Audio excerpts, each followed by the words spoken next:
खुलुमबाय सनाफोर फिन खनसेबाव दिनै गोदान मोनसे भिडिअ बयखौबो गोसो गोरबोजों बरायहरलायबाय बेलासि जाबाय सनाफोर टाइमा 4:30 जाबाय भिडिअखौ बेलासिनिफ्रायसो जागायलायबाय सनाफोर नायलांदोलाय दिनैबो अननानै भिडिअखौ जोबजासिम जायफ्रा डेलि ब्लग भिडिअ भिडिअखौ नायनो मोजां मोनो अननानै दसेबाबो टाइम होनानै नायदोलाय आरो आं गिबियावनो बुंगोरो आंनि चेनेलाव सोरबाफोर गोदानबा वेलकाम खालायो अननानै भिडिअसफोरखौ नायनानैल' दाथा मोजां मोनदोंबा साबस्क्राइब खालामनानै बेल आइकनखौबो क्लिक खालाय जाहाथे आं गोदान भिडिअ आगारोबानो नोंथांमोननियाव नटिफिकेसन थांनाय बायदि सनाफोर केन्डेल गाननो नै फिसाजोआ थ' नायलांबाय थादो सनाफोर दिनै भिडिअनि गेजेरजों मा देखायलांनो हायो देखायनोसैलाय सेन्देल गाननानै जों अबाव थांनो नागिरदों मामि मन्दिराव थांनो नागिरदों सनाफोर दिनै सनिबार नालाय सनि मन्दिराव थांनो ओंखारलायबाय जोङो न'आव थाबाय थास्लायस्लाय ओरैनो मन्दिराव दर्शन जानानै फैनोसै सनाफोर गोसोफोरखौबो मोजां मोनो नालाय ओंखायनो बे मन्दिराव थानायखौनो एसे शेयार खालामसैलाय आरो ना नायलांदो जायफ्रा आंनि भिडिअखौ डेलि ब्लग भिडिअखौ नायनो मोजां मोनो नामा हाय होनदो दे गोलैनानै दहाय फ्लाक्सआव गाखोजायो सोरबा दै गुदुं लाग्रा फ्लाक्सआव गाखोबाय ओमफ्राय लिमोनबायना लिमोननानै हाथाइजों हाथाइ बोरैबा नांफ्लांबाय खोमा खुगाजों हाथाइ माबानानै थै ओंखारलायदों दहाय फुङाव ओरैबादि दुस्थ' नहा जिनिस गाखोथाव जायै बुस्थुआवसो गाखोखायो ओमफ्राय जि थै गखादों जि बुरजा गखादों खुगानिफ्राय हाथाइजों हाथाइ बोरैबा अरजाब जादों खोमा ओमफ्राय दा दांहोआनो नै बिदियाव सायो खोमा दांबाथाय गाबो दा बारा फैथे रायलायबाय थाला सनाफोर गरमखौथ' माथो होनबावनो अखा दोमैहां जादों मोनायावबो एसे थाइफ्रिदोंमोन मोफ्लामलाबायदोंमोन गैया हायासै गरमखौथ' दा बुंसै सहायनो हायै गरम थांगोरनोसै जोङो ओंखारनोसै सनाफोर फिसाजो गेदेरा दाबो ओंखारखाङाखै थ' ओंखारबाय सनाफोर नै थफ्ला लालायबाय थफ्ला माने गाइखेर फुल आरि प्रसादखौ होजों बायनोसै बाजाराव थांसै अखाबो खोरोमदावलाबागासिनो दं ओमफ्राय सान्दुंबो दङ थ' नों लानो हायाना गावसो लानो बिगासिनो बेगखौ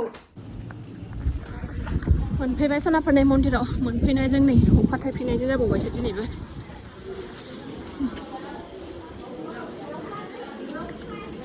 सेन्देला खुनानै होदो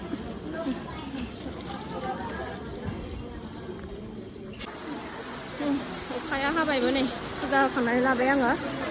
अब्ला दा दसे आं होखांबाय फुजाखौ ओमफ्राय दा रायजोनि फुजाया जाथ'वाखै दानो जाथ'वा एसे टाइम दंबावो मानसिफ्रा जिरायहांबाय ओरै नै माबा माबि सावगासिनो थालनि फिथा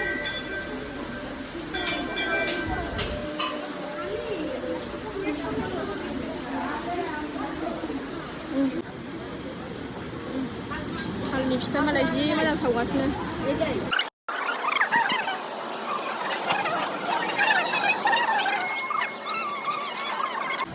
थान्दा आराम जाबाय बोथोरा अखा गोलैनानै जि गरममोन नङाबा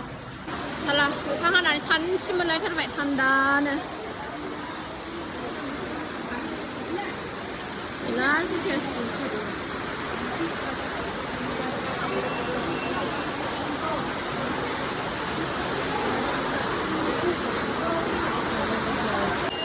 गावबायदि एखे लोगो मोनबा हनै आंना फिसाजोहा सानैबो जा लोगो जागासिनो दं मानसिफ्राबो एखे नायनायावबो थाख्लुनो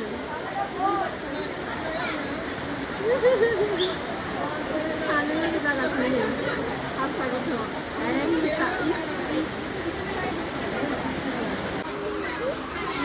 जा फिर दिनै अयथासार फिर दाख्लैनिफ्राय बांसिनबाव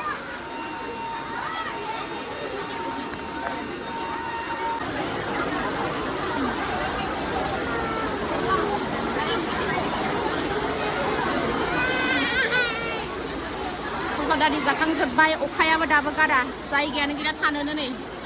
बिराद भिर दिनै अखायानो हागायाखै दसे थाथ'नांबाय नै जिरायनानै केसरि लांगासिनो दं मानसिफ्रा केसरि दिनै नाबो होलायलायदों ना सावनाय नियम दं नामा दिनै लास्ट भाद्र मास लास्टखाय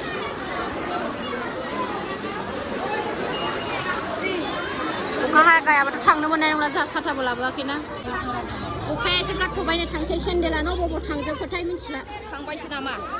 आयौ दै बाना जाजोब्बाय नै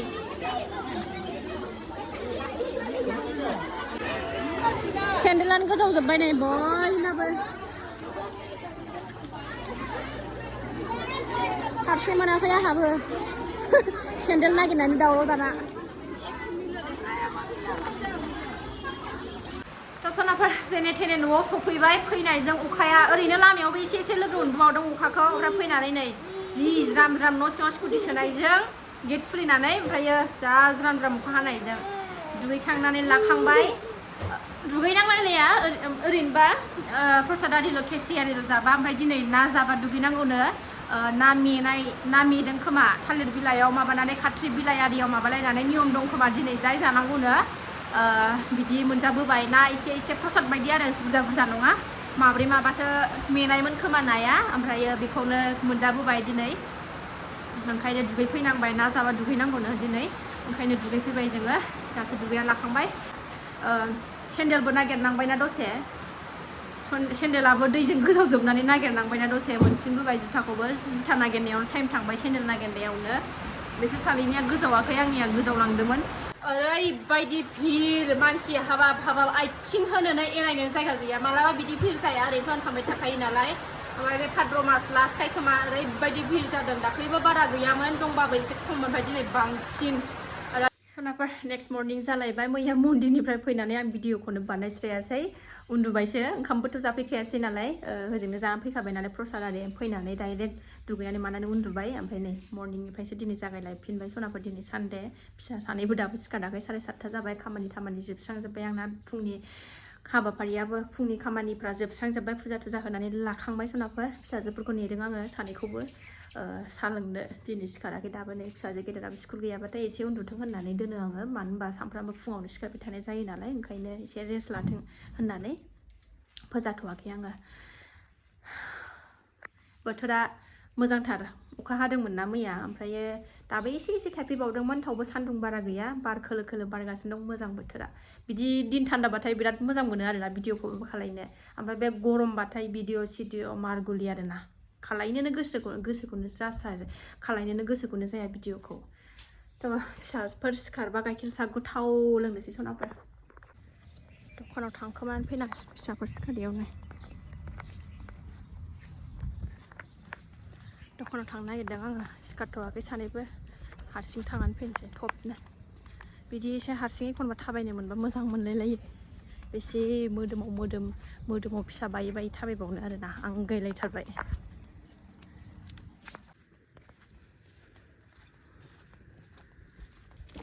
फैदो साहा फुदुंबाय सनाफोरनो दखाननिफ्राय फैनानै दखानाव बिस्कुट लायनो थांदोंमोन आं बिस्कुटजोंसो लोंगोन नालाय गोदौगासिनो दङ नै आराम गोदौथोंसै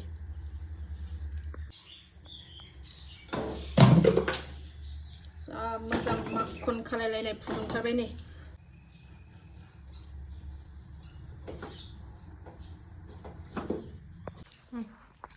गोथाव लोंसै बिस्कुटजों गरा फुदुंना लाथारबाय सनाफोर सान्थि मोनलायखायो गाइखेर साहा लोंबा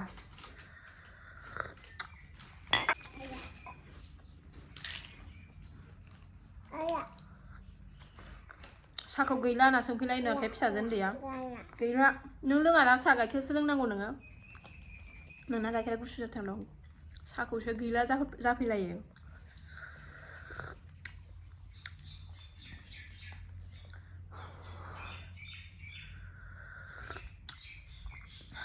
बिखा बिख्लो एकदमबारे माने सौसिजोबहैखायो गाइखेर साहा मोनलोंबाथाय थाजिमनो